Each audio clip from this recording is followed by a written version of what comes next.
सो बेटा ਆਪਾਂ ਹੁਣ ਨੈਕਸਟ ਸ਼ੁਰੂ ਕਰਨ ਲੱਗੇ ਹਾਂ ਬਾਰ ਬੈਂਡਿੰਗ ਸ਼ਡਿਊਲ। ਸੋ ਉਹਦੇ ਲਈ ਸਭ ਤੋਂ ਪਹਿਲਾਂ ਤਾਂ ਤੁਸੀਂ ਆਪਣੇ ਕੈਲਕੂਲੇਟਰਸ ਆਪਣੇ ਕੋਲ ਰੱਖ ਲਓ, ਨਾਲ ਇੱਕ ਰਫ ਕਾਪੀ ਜਿਹਦੇ ਉੱਤੇ ਤੁਸੀਂ ਇਹ ਉਤਾਰਨਾ, ਨਾਲ ਦੀ ਨਾਲ ਸਮਝਣਾ proper, right. So let's start. Bar bending schedule ਦੇ ਵਿੱਚ ਸੀਰੀਅਲ ਨੰਬਰ 1 ਟਾਈਪ ਆਫ ਬਾਰ, ਜਿਹਨੂੰ ਅਸੀਂ ਲੌਂਗੀਟਿਊਡਨਲ ਬਾਰ ਲਿਖਾਂਗੇ, ਨਾਲ ਹੀ ਪਾਵਾਂਗੇ ਲੌਂਗੀਟਿਊਡਨਲ ਸਟ੍ਰੇਟ ਮੇਨ ਬਾਰ। ਇਹਨੂੰ ਤੁਸੀਂ ਇਕੱਲਾ ਸਟ੍ਰੇਟ ਮੇਨ ਬਾਰ ਵੀ ਲਿਖ ਸਕਦੇ ਹੋ ਜਾਂ ਲੌਂਗੀਟਿਊਡਨਲ ਬਾਰਸ ਵੀ ਲਿਖ ਸਕਦੇ ਹੋ, ਕੋਈ ਇਸ਼ੂ ਨਹੀਂ। ਸੋ ਸਾਡੀਆਂ ਮੇਨ ਬਾਰਸ ਜਿਹੜੀਆਂ ਪਈਆਂ ਨੇ ਆਪਾਂ ਡਰਾਇੰਗ ਨਾਲ ਚੱਕ ਲਈਏ। ਤੁਸੀਂ ਡਰਾਇੰਗ ਜਿਹੜੀ ਬਣਾਈ ਹੋਈ ਹੈ ਉਹ ਪਲੀਜ਼ ਨਾਲ ਦੇਖੋ। ਜਿਹੜੀਆਂ ਥੱਲੇ ਬਾਰਸ ਪਈਆਂ ਨੇ ਉਹ ਸਾਡੀਆਂ ਮੇਨ ਨੇ, ਜਿਹੜਾ ਟੈਂਸ਼ਨ ਸਟੀਲ ਹੈ। ਸੋ ਉਹ ਸਾਡੇ ਕੋਲੋਂ ਹੈ that is 20 mm dia. So diameter is 20 mm। ਤੁਹਾਨੂੰ ਇੱਥੇ ਯੂਨਿਟਸ ਪਾਉਣ ਦੀ ਲੋੜ ਨਹੀਂ ਕਿਉਂਕਿ ਤੁਸੀਂ ਉੱਪਰ ਇੱਕ ਵਾਰੀ ਲਿਖ ਚੁੱਕੇ ਹੋ।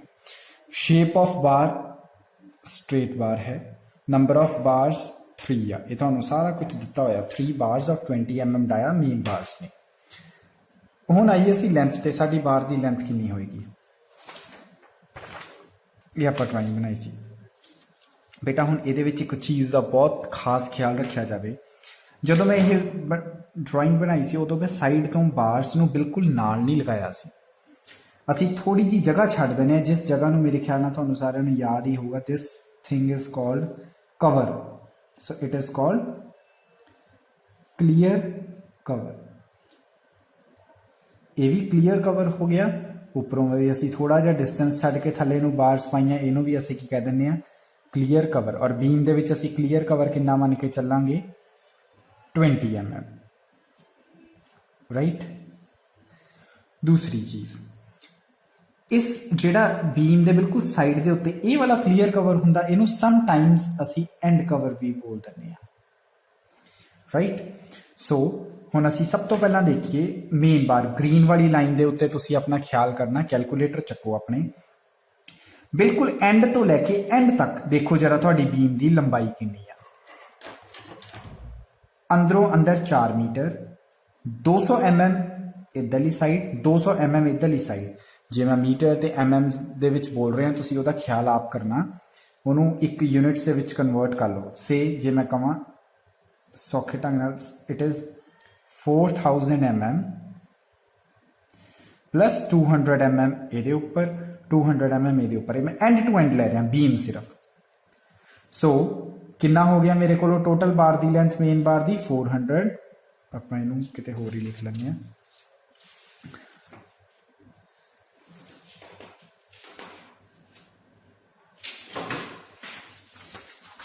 ਸੋ ਸਭ ਤੋਂ ਪਹਿਲਾਂ ਆਪਾਂ ਇੱਥੇ ਲਿਖਾਂਗੇ ਲੈਂਥ ਆਫ ਮੇਨ ਬਾਰਸ। ਸੋ ਹੁਣ ਮੇਨ ਬਾਰ ਦੀ ਲੈਂਥ ਦੇਖੋ, ਟੋਟਲ ਸਾਡੇ ਕੋਲੋਂ ਹੈ ਲੈਂਥ 4000 ਆਪਣਾ ਕਲੀਅਰ ਸਪੈਨ ਹੋ ਗਿਆ, ਪਲੱਸ 200 mm, ਮੈਂ ਸਾਰਾ mm ਚ ਕਰ ਰਿਹਾ। ਇਹ ਮੇਰੀ ਹੋ ਗਈ ਲੈਫਟ ਸਾਈਡ ਵਾਲੀ ਬੀਅਰਿੰਗ, ਪਲੱਸ 200 mm ਸੱਜੇ ਪਾਸਿਓਂ ਇਹ ਮੇਰੀ ਹੋ ਗਈ ਰਾਈਟ ਬੀਅਰਿੰਗ। ਇਹ ਮੇਰੇ ਕੋਲੋਂ ਕੀ ਹੋ ਗਿਆ ਟੋਟਲ ਐਂਡ ਤੋਂ ਲੈ ਕੇ ਐਂਡ ਤੱਕ ਦਾ ਬੀਮ ਦਾ ਸੀ। ਇੱਥੋਂ ਲੈ ਕੇ ਇੱਥੇ ਤੱਕ ਪੂਰਾ ਮੇਰੇ ਕੋਲੋਂ ਕਿੰਨਾ ਹੋ ਗਿਆ 4000 ਪਲੱਸ 200 ਪਲੱਸ 200।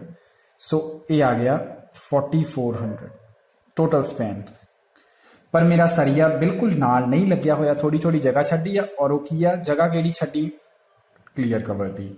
ਕਿੰਨੇ mm ਹੈ 20 mm। ਸੋ 20 mm ਦਾ ਕਲੀਅਰ ਕਵਰ ਅਸੀਂ ਬੀਮ ਦਾ ਲੈਫਟ ਤੋਂ ਮਾਈਨਸ ਕਰਾਂਗੇ, 20 mm ਮਾਈਨਸ। तो मेन बार की लेंथ कितनी होगी 4400 minus 20 mm clear cover left तो 20 mm क्लीयर कवर राइट तो। सो मैं कैलकुलेशंस तुहानू सामने नाल करके दिखाना। ये अपना आ गया 4360 mm।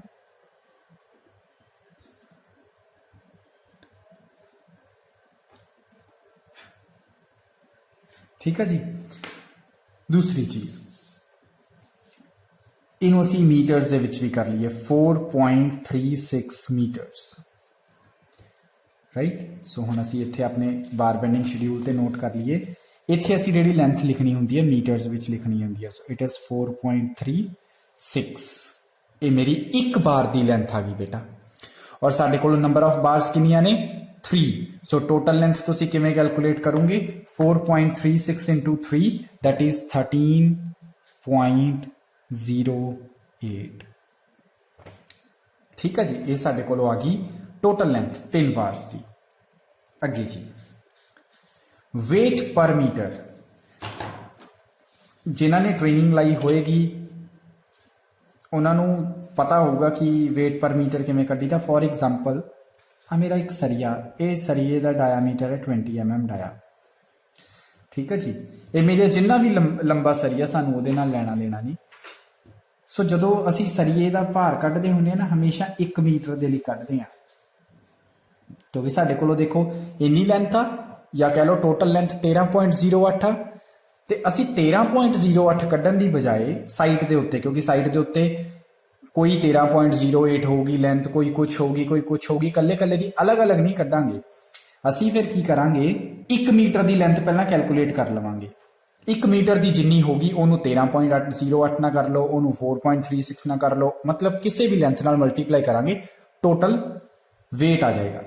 हुण 1 मीटर दे विच 20 mm दे सरिये दा भार ये असी एक एक्सप्रैशन तो कढदे हां d² डिवाइडेड बाय 162.2। नोट कर लो बेटा ये साइड के उत्ते तुहाडे बहुत काम आने वाला d² डिवाइडेड बाय 162.2। समटाइम्स इनू 162 भी कई जाने ले लेंदे आ, वो कोई चक्कर नहीं। सो अपना डायामीटर 20 mm डाया 20 का स्क्वायर डिवाइडेड बाय 162.2 क्योंकि अपना डाया 20 है मैं उहदे कोरसपोंडिंगली ही कट रहा। तो जे तुसीं ये कैलकुलेट करोगे 20² डिवाइडेड बाय 162.2 ये आ गया 2.466। ठीक है जी। सो इनू हुण मैं इत्थे सिंपल 2.47 ले लैंदा राइट। पॉइंट तो बाद 2 डिजिट्स ही लो उस तो बाद करन दी लोड़ नहीं। एक्यूरेसी दी इन्नी ज़्यादा बेटा लोड़ नहीं हुंदी क्योंकि थोड़ा बहुता वेट तो उपर थले हो जाए चलता क्योंकि असी बाद विचों एंड के उत्ते वेस्टेज ऐड करते होंगे हैं जदों कटिंग होनी हुंदी है तो उहदे विच कवर अप हो जाता। हुण 1 मीटर दे विच कितना भार आ 2.47 सॉरी मैं इत्थे मीटर लिखता केजी पर मीटर आना। 1 मीटर दे विच किन्ने भार आ 2.47 kg। सो हुण टोटल वेट कितना होगा मेरे को टोटल सरिया है 13.08 1 मीटर दे लिए कितना भार आ 2.47 ते ये आ गया 32.307 इनू 31 ले लो। चलो ये मेरा एक पॉइंट खत्म। Now moving on to second point that are anchor bars और हैंगर बार्स। मैं हुण इत्थे सारियां टर्म्स नहीं लिखता तुहानूं दस दित्तियां कि इहनूं की बोलदे आ। सो इत्थे आपां एक टर्म लिखनी है एंकर बार दा अपना डायामीटर कितना 12। तुसीं क्वेश्चन दे विच देखो जो भी डाटा तुहानूं नहीं समझ लग रहा यू शुड फॉलो क्वेश्चन। आ दिता तुहानूं anchor bars 2 bars of 12 mm dia right. So a bar भी साडी स्ट्रेट आ नंबर ऑफ बार्स 2 ने लेंथ सेम रहेगी। जदों असीं डायग्राम दे विच देख रहे हैं तो जिन्नी मेरी मेन बार की लेंथ होगी थले वाले दी उन्नी ही उपर वाले दी है बट सिर्फ फर्क की है वह डायामीटर वो पतली बार होंगी है। ठीक है जी। हुण टोटल लेंथ कितनी होगी टोटल लेंथ असीं इत्थे किवें कड्ढी सीगी नंबर ऑफ बार्स नूं लेंथ नाल मल्टीप्लाई करता सी। इत्थे भी इदां ही करो नंबर ऑफ बार्स 2 ने लेंथ है 4.36 ये आ गया 8.72। सो नेक्स्ट इज वेट पर मीटर। इत्थे मैं नाल ही तुहानूं इत्थे लिख देना फॉर्मूला नोट कर लो d² डिवाइडेड बाय 162.2। उपर वाली बार का डायामीटर 20 सी तो वह 1 मीटर दे विच भार ज़्यादा होगा। हुण जे 12 mm की बार है तो वह भार घट होगा। सो असीं देखिए 12 mm का 12² मतलब d² डिवाइडेड बाय 162.2 और ये आ गया 0.887 887 ਦੀ ਥਾਂ ਤੇ ਅਸੀਂ 89 ਲੈ ਲੈਂਦੇ ਹਾਂ ਰਾਈਟ ਸੋ 0.89 into 8.72 ਇਹ ਆ ਗਿਆ 7.76 ਰਾਈਟ ਐਂਕਰ ਬਾਰਸ ਦਾ ਮੇਰਾ ਇੰਨਾ ਭਾਰ 12 mm ਦਾ ਆ ਹੁਣ ਇੱਥੇ ਇੱਕ ਚੀਜ਼ ਹੋਰ ਅਸੀਂ ਕਰਨੀ ਆ ਜਿੰਨੀ ਵੀ ਸਾਡੀ ਲੈਂਥ ਹੋਏਗੀ ਬਾਰ ਦੀ ਅਸੀਂ ਇੱਥੇ ਲਿਖਣੀ ਹੁੰਦੀ ਹੈ ਬਾਰ ਦੇ ਉੱਪਰ ਪਰ ਕਾਦੇ ਵਿੱਚ mm ਦੇ ਵਿੱਚ 4360 mm 4360 mm ਇੱਥੇ ਮੀਟਰਸ ਦੇ ਵਿੱਚ ਆ ਇੱਥੇ mm ਦੇ ਵਿੱਚ ਲਿਖਣੀ ਆ ਸੋ ਦੁਬਾਰਾ ਤੋਂ ਮੈਂ ਇੱਕ ਵਾਰੀ ਦੱਸ ਦਵਾਂ ਡਾਇਆਮੀਟਰ ਨੰਬਰ ਆਫ ਬਾਰਸ ਕੁਐਸਚਨ ਤੋਂ ਲੈਂਥ ਤੁਸੀਂ ਆਪ ਕੈਲਕੂਲੇਟ ਕਰਨੀ ਆ ਟੋਟਲ ਲੈਂਥ ਕਿਵੇਂ ਕੱਢੂਗੇ ਇੱਥੇ ਮੈਂ ਚਲੋ ਇਦਾਂ ਨੋਟ ਕਰਵਾ ਦਿੰਦਾ it is 1 it is 2 so total length ਹੋਗੀ 1 into 2 ठीक है जी वेट पर मीटर किमें करना मैं ऊपर फॉर्मूला लिखता d स्क्वायर डिवाइडेड बाय 162.2 सो इनू आपां नाम दे लैंदे आ 1 + 2 नू असीं कह लैंदे आ दैट इट इज 3 इत्थे मैं अलग कलर कन्वेंशन यूज कर देना इन्हां दोवां नू असीं कह लैंदे आ इकट्ठे कर मल्टीप्लाई करके जिहड़ी ए वाली लाइन है इनू 3 कह लैंदे आ टोटल वेट किमें कढना 3 into 4 राइट इन्हां दोवां नू मल्टीप्लाई करके यह और इन्हां दोवां नू मल्टीप्लाई करके ये तुसी जनरल आम जी चीज़ आ कि जे लेंथ आ जिन्नियां बार्स असीं उन्हां गुणा कर दिंदे आ टोटल लेंथ आ जाएगी 1 मीटर दे विच इन्ना भार तां कितनी लंबाई है उहदे नाल गुणा करके टोटल वेट आ जाएगा ठीक है पर फिर भी जे किसी नू कोई डाउट है तो वह इदां याद कर लवे दैट 1 into 2 ठीक है जी थर्ड इज स्टिरअप्स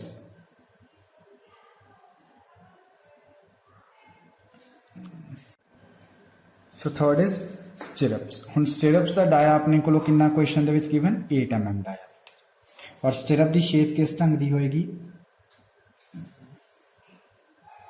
ये मैं थोड़ा शो करने लिए इतने वड्डी बना रहा ख्याल रखियो स्टिरअप इस बार के मुकाबले स्टिरअप बहुत छोटी है सो उस अकॉर्डिंगली ये डब्बा बनाना ये नहीं कि तुसी बहुत वड्डा बना लेना कि ये दुगना ही हो जाए डब्बा सो ये कॉरसपोंडिंगली प्रपोर्शनेटली तुसी बनाना और आ असी पावांगे hook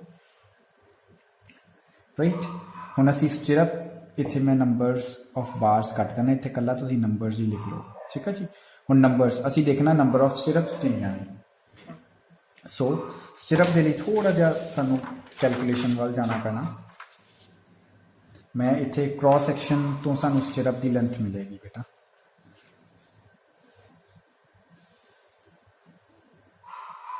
so this is overall beam इधर वाले पासे 250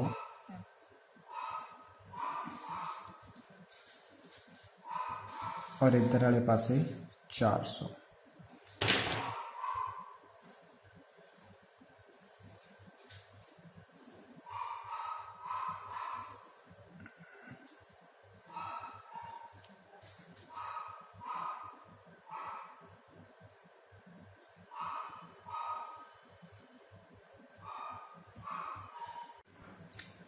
नाउ नेक्स्ट इज स्टिरअप की लेंथ सो स्टिरअप की लेंथ के लिए ये मैं कुछ डिटेल बनाई है क्रॉस सैक्शन की थोड़ी जी एनलार्ज्ड डिटेल आ first bar second bar of 20 mm dia and third bar of 20 mm dia right so stirrup के लिए सानू हुण अंदरों अंदर लेंथ असी मेजर करनी है इत्थों लैके इत्थे तक कितनी है इत्थों लैके इत्थे तक कितनी है सो इस लेंथ में मैं नाम दे लेना ए हॉरिजॉन्टल वाली नू नाम दे लेना बी हुण असीं ए ते आईए ओवरऑल डेप्थ कितनी है बेटा मेरी 400 mm from this to this एक ही हो गया साडा 20 mm दा clear cover so -20 from top and 20 from bottom minus आ होगी स्टिरअप की थिकनेस 8 mm की स्टिरअप थिकनेस लेफ्ट तो सॉरी टॉप तो 8 mm की स्टिरअप थिकनेस बॉटम तो सो कितनी आ गई 400 -20 -20 -8 it is 344 mm now moving forward to B so overall width is 250 ਉਹਦੇ ਵਿੱਚੋਂ ਕਿੰਨਾ ਮਾਈਨਸ ਕਰਾਂਗੇ क्लीयर कवर लैफ्ट तो ते क्लीयर कवर राइट तो मतलब 20 mm from left and 20 mm from right thickness of stirrup 8 mm from left and 8 mm from right so let's see कितना बच गया 250 माइनस 20 20 40 8 8 16 ये बच गया बेटा 194 mm सो हुण मेरे को ए हो गया बी हो गया इस चीज़ की असी हजे मैं लेंथ थानू पूरी कढ़नी दसनी आ इत्थे तुसी ड्राइंग दे विच जिहड़ी 194 है अंदर वाले पासे इदां लिखनी आ राइट ते जिहड़ी 344 है वो तुसी इधर वाले पासे इदां लिखनी आ ठीक है जी इनू तुसी इदां करके भी लिख सकते हो तां भी चलूगा बट अंदर वाले पासे लिखनी क्योंकि distances are from in to in okay so number of stirrups ਅਸੀਂ कैलकुलेट करते हैं पहला ਇਹਦੀ लेंथ कैलकुलेट कर लिए फिर नंबर ऑफ स्टिरप्स से पहुंचते हैं सो फॉर लेंथ ਤੁਹਾਨੂੰ पता लग गया ਇਹਦਾ ए एंड बी डिस्टेंस पता लग गया so total length of stirrup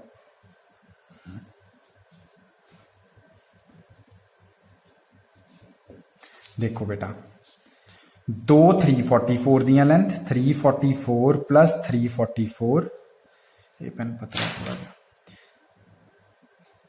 344 plus 344 plus 194 plus 194 एक दो बारी 194 344 344 दो बारी 344 और एक चीज़ जी मैं डायग्राम दे विच नहीं बनाई वो भी थानू दस दिना दैट इज ये इस बार के दुआले आके हुक जी पैंदी है राइट सो बेटा जी ये हुक होंगी है इट इज जिमें आया हुक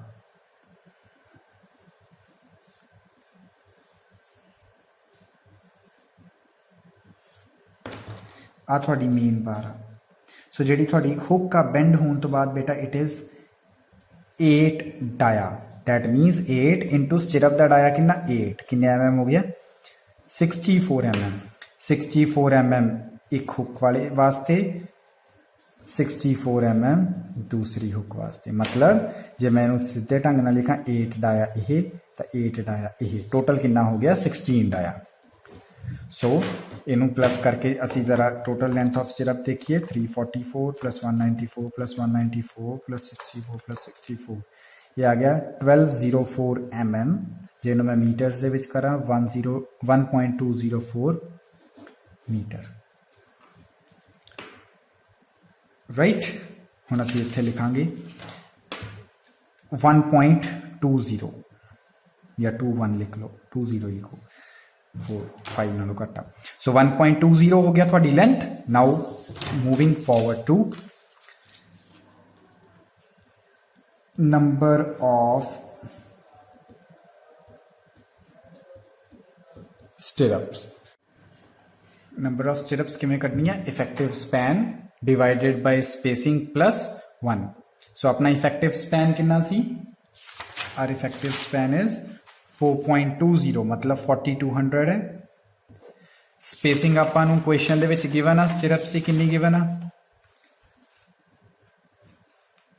ये अपने को हैगी आ 250 mm डिवाइडेड बाय 250 प्लस 1 हुण आपां करिए 4200 डिवाइडेड बाय 250 बेटा ये आ गया 16.8 प्लस 1 16.8 ਨੂੰ ਅਸੀਂ 17 ਮੰਨਿਆ ਤੇ ਆ ਜਿਹੜਾ ਇੱਕ ਆ ਇੱਥੇ ਪਲੱਸ ਕੀਤਾ ਟੋਟਲ ਕਿੰਨੀਆਂ ਹੋ ਗਈਆਂ 18 ਸਟਿਰਪਸ ਇੱਥੇ ਹੁਣ ਮੈਂ ਇੱਕ ਗੱਲ ਬੜੀ ਧਿਆਨ ਨਾਲ ਸੁਣਿਓ ਪੁੱਤਰ ਜੀ ਕਿ ਜਿਹੜੀਆਂ ਸਾਡੇ ਕੋਲੋਂ ਇਹ ਸਟਿਰਪਸ ਨੇ ਜੇ ਪੁਆਇੰਟਾਂ ਦੇ ਵਿੱਚ ਆਇਆ 16.1 ਵੀ ਹੁੰਦਾ ਤੇ 17 ਸਟਿਰਪਸ ਕਰਨੀਆਂ ਹੀ ਕਰਨੀਆਂ ਹੈ ਉੱਪਰ ਇੱਕ ਰਾਉਂਡ ਆਫ ਕਰਨੀ ਹੀ ਕਰਨੀ ਆ ਐਂਡ ਆ +1 ਕਰਨਾ ਜ਼ਰੂਰੀ ਆ ਇਹਦੇ ਤੋਂ ਜਿਹੜੇ 17 ਤਾਂ ਕਰਨਾ ਹੀ ਕਰਨਾ ਇਹਦੇ ਤੋਂ ਅਲੱਗਾ +1 ਕਰਨਾ ਹੁਣ ਐਗਜ਼ਾਮਪਲ ਦੇ ਤੌਰ ਤੇ ਤੁਸੀਂ ਕਹੋਗੇ ਕਿ +1 ਅਸੀਂ ਕਿਉਂ ਕਰਨਾ ਤਾਂ ਬੇਟਾ ਬੀਮ ਇੱਕ ਖੁੱਲੀ ਚੀਜ਼ ਆ ਠੀਕ ਆ ਐਗਜ਼ਾਮਪਲ ਦੇ ਤੌਰ ਤੇ ਜਿਵੇਂ ਆ ਮੇਰੇ ਕੋਲ ਬਾਰਸ ਆ ਇਹਦੇ ਵਿੱਚ ਜਿਹੜੀਆਂ ਸਟਿਰਪਸ ਆ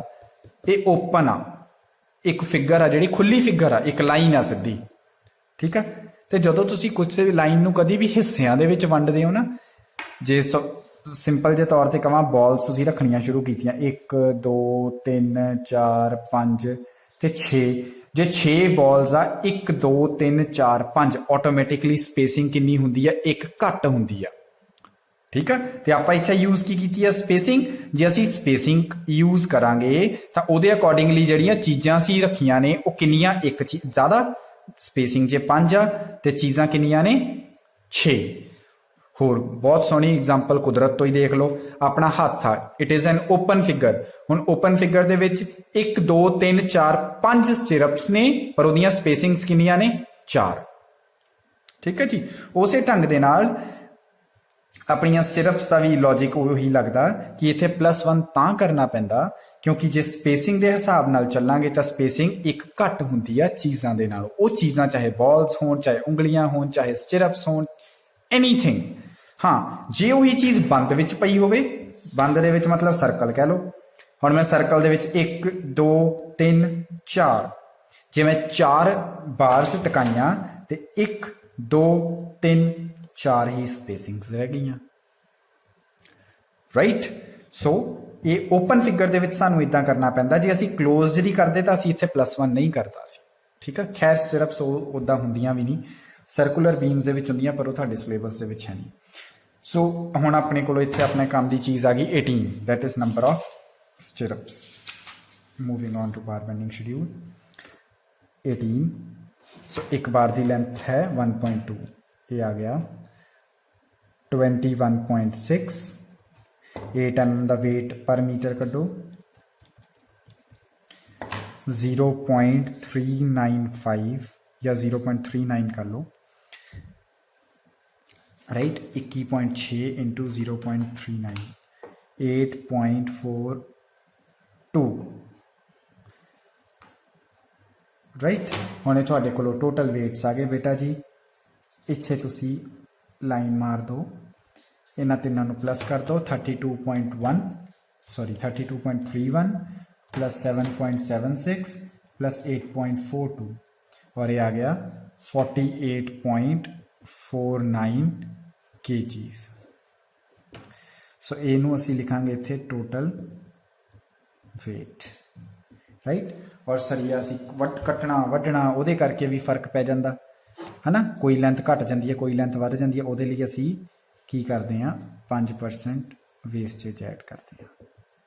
सो इहदा 5% कर लो, दैट इज 2.42। सो ये तो करके की आ जाऊगा अपने को ग्रॉस वेट। जो असी ये सारा शीट के उत्ते करना तो एक एक चीज़ साड़ी प्रिंटिंग दे विच होगी। 48.49 प्लस 2.42 ये आ गया 50.91 kg। ओके होगी बेटा। आ थोड़ा बार बेंडिंग शेड्यूल आप जो नैक्सट क्वेश्चन करांगे उहदे विच सेम यही चीज़ होगी, बट उहदे विच एक चीज़ नाल ऐड हो जूगी, दैट इज बेंट अप बार। वो भी तुहानूं दसांगे की हुंदी है नैक्सट वीडियो दे विच। टिल दैन हुण इहदे विच मेन पॉइंट्स जिहड़े ने आ चीज़ लिखनी आ, रिमार्क्स। इनू असी इस ढंग दे नाल ही लिखांगे रिमार्क्स के। मैं पॉइंट्स तुहानूं बना दा। सब तो फर्स्ट पॉइंट होगा बेटा HYSD bars are used. HYSD लिख दो। इत्थे तुसी HYSD की थां उत्ते वर्ड डिफॉर्म्ड भी यूज कर सकते हो। दूसरा पॉइंट लिखो क्लीयर कवर कितना यूज किया आप 20 mm, क्योंकि अपनी मर्जी से क्वेश्चन च नहीं गिवन सी। तीसरा hooks are wrapped around anchor bars for a length of, ਜਿਹੜੀ ਅਸੀਂ ਹੁੱਕ ਦੀ ਘੁੰਡੀ ਮਰੋੜੀ ਸੀ, ਇਹ ਕਿੰਨੇ mm ਤੇ ਘੁੰਡੀ ਮੁੜੀ ਸੀ ਸਾਡੀ? ਆ ਦੇਖੋ ਜਿਹੜੀ ਆ ਬਾਰ ਸੀਗੀ, ਇਹ ਘੁੰਡੀ ਮਰੋੜੀ ਸੀ, ਇਹ ਕਿੰਨੇ ਦੀ ਸੀ? ਆਪਾਂ ਕਹਿ ਰਹੇ ਸੀਗੇ 8 ਡਾਇਆ 2 ਵਾਰੀ, ਦੈਟ ਮੀਨਸ ਕਿੰਨਾ ਹੋ ਗਿਆ? 16 ਡਾਇਆ। ਬ੍ਰੈਕਟ ਦੇ ਵਿੱਚ ਤੁਸੀਂ ਉਹੀ ਚੀਜ਼ ਲਿਖੋਗੇ 8 ਡਾਇਆ ਪਲੱਸ 8 ਡਾਇਆ। ਇੱਥੇ ਤੁਹਾਡਾ ਬਾਰ ਬੈਂਡਿੰਗ ਸ਼ਡਿਊਲ ਖਤਮ ਹੁੰਦਾ। ਉਸ ਤੋਂ ਅਗਲੀ ਚੀਜ਼ बेटा जी ਜਿਹੜੀ ਅਸੀਂ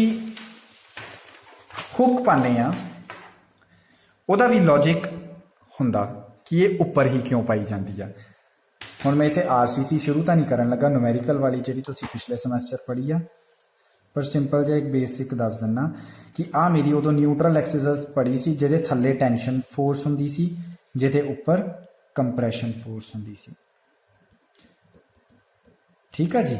ਸੋ ਜੇ ਖਿਚਾਵ ਦੇ ਵਿੱਚ ਮੈਂ ਇਹ ਹੁੱਕ ਪਾ ਦੇਵਾਂ ਤੇ ਹੋ ਸਕਦਾ ਇਹ ਹੁੱਕ ਤਰੇੜਾਂ ਦੇ ਆਣ ਦੇ ਕਰਕੇ ਜਾਂ ਫਿਰ ਖਿੱਚ ਪੈਣ ਦੇ ਕਰਕੇ ਖੁੱਲ ਸਕਦੀ ਹੈ। ਇਸ ਕਰਕੇ ਅਸੀਂ ਕੰਪਰੈਸ਼ਨ ਜ਼ੋਨ ਦੇ ਵਿੱਚ ਪਾਉਂਦੇ ਆ ਕਿ ਜੇ ਮੇਰਾ ਬੀਮ ਬੈਂਡ ਵੀ ਕਰ ਗਿਆ ਤੇ ਇਹ ਦੱਬਵੇਂ ਵਾਲੇ ਪਾਸੇ ਰਵੇ, ਇਹ ਸਗੋਂ ਵੱਧ ਦੱਬ ਹੋ ਜਵੇ, ਖੁੱਲੇ ਨਾ ਦੱਬ ਹੋ ਜਵੇ। ਸੋ ਇਸ ਕਰਕੇ ਖਿਆਲ ਰੱਖਣਾ ਪੈਂਦਾ ਹੈ ਕੰਪਰੈਸ਼ਨ ਜ਼ੋਨ ਚ ਪਾਣਾ, ਕਿਉਂਕਿ ਕੈਂਟੀਲੀਵਰ ਬੀਮ ਦੇ ਵਿੱਚ ਇਹੀ ਹੁੱਕ ਉੱਪਰ ਵਾਲੇ ਪਾਸੇ ਹੁੰਦੀ ਆ ਕੰਪਰੈਸ਼ਨ ਜ਼ੋਨ ਚ, ਤੇ ਉਹੀ ਜੇ ਸਿੰਪਲੀ ਸਪੋਰਟਡ ਦੇ ਵਿੱਚ ਸਿੰਪਲੀ ਸਪੋਰਟਡ ਬੀਮ ਦੇ ਵਿੱਚ ਇਹ ਹੁੱਕ ਉੱਪਰ ਵਾਲੇ ਪਾਸੇ ਹੁੰਦੀ ਆ, ਤੇ ਜੇ ਕੈਂਟੀਲੀਵਰ ਬੀਮ ਕਰਾਂਗੇ ਉਹਦੇ ਵਿੱਚ ਇਹ ਹੁੱਕ ਥੱਲੇ ਚਲੇ ਜਾਂਦੀ ਹੈ, ਕਿਉਂਕਿ ਉਹਦੇ ਥੱਲੇ ਵਾਲੇ ਪਾਸੇ ਦਬਾਅ ਹੁੰਦਾ, ਉੱਪਰ ਵਾਲੇ ਪਾਸੇ ਖਿਚਾਅ।